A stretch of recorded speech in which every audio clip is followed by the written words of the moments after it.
తెలంగాణలో ప్రభుత్వం అంటే కేసీఆర్ ప్రభుత్వం ఏర్పడిన కొత్తలో ఒకటి హౌస్ హోల్డ్ సర్వే కండక్ట్ చేసింది.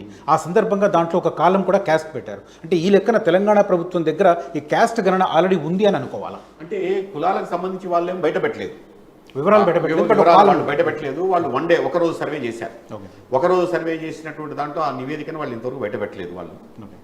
మరి ఇప్పటికైనా ఈ ప్రభుత్వం అయిన దాన్ని వస్తే వాళ్ళు బయట పెట్టొచ్చు, ఇట్లా ఉంది ఇట్లా ఉంది అన్నటువంటి విషయాన్ని బయట పెట్టొచ్చు, అది పెట్టలేదు. కానీ ఒకటి ఏంటంటే కులగణనకు సంబంధించినటువంటి అంశం చేయాలంటే ఒక శాస్త్రీయమైనటువంటి అధ్యయనం కావాలి. ఆ శాస్త్రీయమైన అధ్యయనం అనేది వన్ డే సర్వేలో అయ్యేది కాదు. దానికి సంబంధించి చేయాల్సిన సర్వే ఏంటంటే మన జనరల్ జనాభాకు సంబంధించిన సెన్సెస్ మనం ఎట్లా చేస్తామో ఆ రకమైన సెన్సెస్ చేయాలి. మళ్ళీ విధిగా ఈ జనాభా గణన చేసినటువంటి ఉపాధ్యాయుల ద్వారానే ఆ యొక్క జనగణన ఎట్లా చేస్తామో కులగణన కూడా అట్లే చేయాలి. కులగణన చేయాలంటే ఒక బీసీలనే చేయరు, మొత్తం మళ్ళీ ప్రజలందరినీ చేస్తారు. ప్రజలందరికీ సంబంధించిన హౌస్ హోల్డ్ సర్వే 2 సార్లు చేస్తారు. ఫస్ట్ జనాభా పరంగా చేస్తారు, 2 వృత్తుల పరంగా చేస్తారు. వాళ్ళకు ఉన్నటువంటి వాళ్ళు చేస్తే మొత్తం విద్య ఉద్యోగాలకు సంబంధించిన ఇన్ఫర్మేషన్ తీసుకుంటారు, అట్లాగే ఆరోగ్యపరమైన విషయాలు తీసుకుంటారు, వాళ్ళ ఆస్తులు తీసుకుంటారు. అన్నీ ప్రతి ఒక్కటి ఒక 60-70 కాలమ్స్ ఉంటాయి. ఈ కాలమ్స్ మొత్తం కూడా చేయడానికి ఒక టైం కావాలి. దానికి తెలిసి కనీసంగా 5-6 నెలలకు పైన ఒక సర్వే చేయడానికి కావాల్సినటువంటి పరిస్థితి ఉంటుంది. ఈ సర్వే చేయడానికి ఒక బీసీ కమిషన్ ద్వారానే దాన్ని చేయాలి. ఆ బీసీ కమిషన్ నుంచి ఒక చట్టబద్ధంగా దాన్ని ముందుకు తీసుకుపోవాలి. అప్పుడు మాత్రమే అది జరుగుతుంది.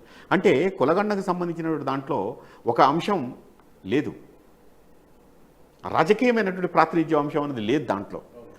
కాబట్టి రాజకీయమైన ప్రాతినిధ్య అంశం కూడా పెట్టాలి. ఇప్పుడు మనం స్థానిక సంస్థలు అన్నప్పుడు వచ్చేది కూడా అదే వస్తుంది, రాజకీయ ప్రాతినిధ్యం పెట్టాలి. కాబట్టి ఈ కులగణనకు సంబంధించిన అంశంలో ఒక విస్తృతమైనటువంటి వేదిక మీద జరగాల్సినటువంటి పరిస్థితి ఉంటుంది. ఇది మామూలుగా అయ్యేది కాదు.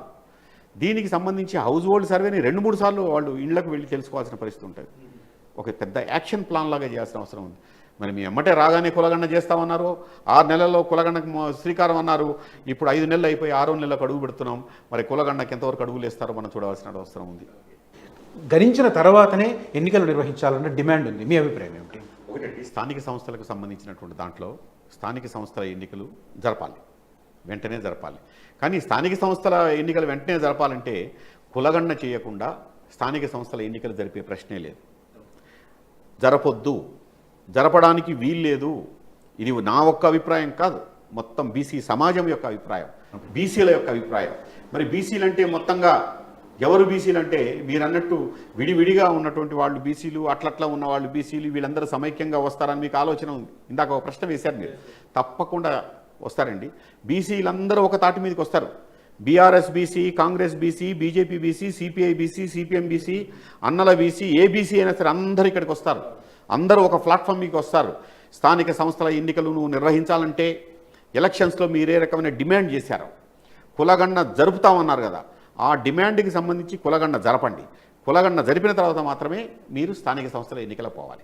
అంటే స్థానిక సంస్థలకు ఎన్నికలు పోవడానికి ముందు మళ్ళీ కాంగ్రెస్ పార్టీ మేనిఫెస్టోలో ఇంకొక అంశం కూడా పెట్టింది స్పష్టంగా. ఏమైనా అంశం పెట్టిందంటే దాంట్లో మేము కులగణన చేస్తాం, స్థానిక సంస్థల్లో 42% బీసీలకు రిజర్వేషన్లు ఇస్తాం. దీంతో పాటుగా మళ్ళీ మేమేం చేస్తామంటే, ఇందాక మీరు అన్నారు కదా దీంట్లో 130 కులాలు ఉన్నాయన్నారు కదా, 130 కులాలను కూడా వర్గీకరించి విశ్లేషించి వాళ్ళకున్న జనాభా ప్రాతినిధ్య ప్రకారం కూడా రిజర్వేషన్లు ఇస్తామని చెప్పారు. ఇది నేను చెప్పలేదు, వాళ్ళు కాంగ్రెస్ పార్టీ చెప్పింది. చేయాలంటే ఈజీగా 5-6 నెలలు పట్టే పనేది. కాబట్టి కాంగ్రెస్ పార్టీ మేనిఫెస్టోలో పెట్టినటువంటి అంశాన్ని చేస్తారు. అసలు 42% ఏంటంటే నాకు అర్థం కాగలుగుతా. 42% బీసీ రిజర్వేషన్స్ కులగణన చేయకుండా ఎట్లా ఇస్తారు? కులగణన చేయకుండా 42% రిజర్వేషన్స్ ఇవ్వలేరు.